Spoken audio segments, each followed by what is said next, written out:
এমন একটি দোয়া যা পড়লে ফেরেশতারা অবাক হয়ে যায়, হতবাক হয়ে যায়। বান্দা যখন এই দোয়াটি পড়ে তখন ফেরেশতারা অবাক হয়ে আসমানের দিকে ছুটে চলে যায় এবং আল্লাহকে বলে, হে আমাদের রব, আপনার এক বান্দা এমন একটি দোয়া পড়েছে, আমরা কিভাবে তার নেকি লিখব তা আমরা বুঝে উঠতে পারছি না। তখন মহান আল্লাহ তাআলা জিজ্ঞাসা করেন, আমার বান্দা কি দোয়া করেছে?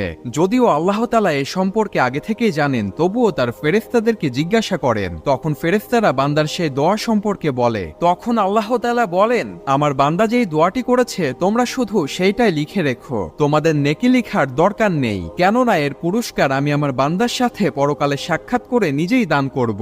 সুবহানাল্লাহ।